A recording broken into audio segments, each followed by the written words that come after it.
ជីវកម្មលក្ខណៈគ្រួសារបើមិនចង់ឲ្យតែងតែរើសបុគ្គលិកថ្មីចូលជារឿយៗឥតឈប់ឈរគ្មានដែនកំណត់ទេគួរតែជៀសវាងនៅរឿងទាំងអស់នេះទី1កុំដាក់ការរំពឹងខ្ពស់ទៅលើបុគ្គលិកដែលចូលថ្មីខ្លាំងពេកអីដោយសារតែពេលដែលយើងរីគ្រូតគាត់មកយើងដឹងពីសមត្ថភាពការងាររបស់គាត់បែបម៉េចអីថាតើនៅលើ CV របស់គាត់អាប់ដេតបែបណាបើសិនជាករណីគាត់ចូលធ្វើការកម្រិតរបស់គាត់អត់ដូចអ្វីដែលនៅក្នុង CV ទេយើងអាចស្របពេលហ្នឹងគឺមានលក្ខខណ្ឌផ្សេងដើម្បីបណ្ដុះបណ្ដាលឬមួយក៏អាចនឹងបញ្ឈប់គាត់ទៅតាមទម្រង់ទ្រង់ទ្រាយការងារដែលគាត់អាចធ្វើបានឬមិនបាន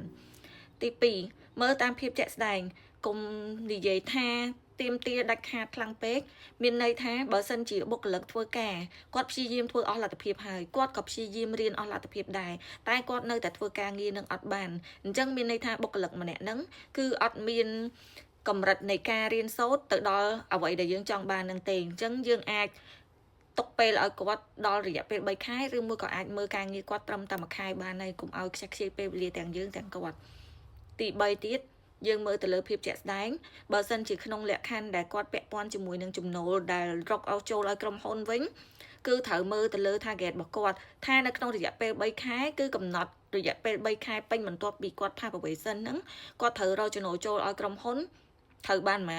នមែនគ្រាន់តែគាត់ចូលភ្លាមគឺអត់ទាន់ផុត3ខែផងយើងទៀមទាឲ្យគាត់រកចំណូលចូលក្រុមហ៊ុនឲ្យបានស្មើនឹងគាត់ហ្នឹងកំពុងតែធ្វើការហ្នឹងរួចរាល់ហើយអញ្ចឹងគាត់អត់ទាន់បានរៀនការងារច្បាស់លាស់គាត់ក៏អត់ទាន់ដឹងពីក្រុមហ៊ុនយើងច្បាស់លាស់សួរថាអាចឲ្យគាត់រៀបចំផែនការការងាររយៈពេល1ខែពេញហើយដើម្បីរកចំណូលចូលឲ្យយើងហ្នឹងបានដោយវិធីណា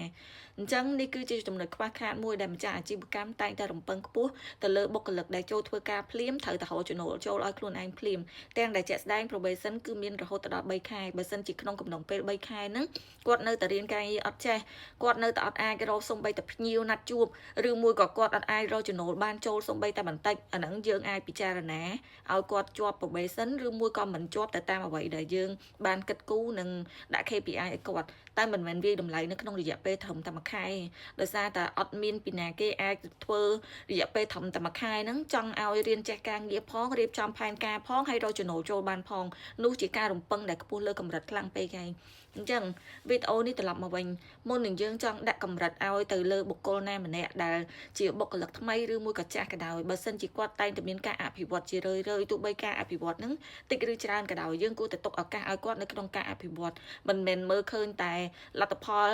មួយមុខគឺផ្ដោតទៅលើតែចំណូលមួយមុខទេពេលខ្លះចំណូលពិតជាសំខាន់តែបើសិនជា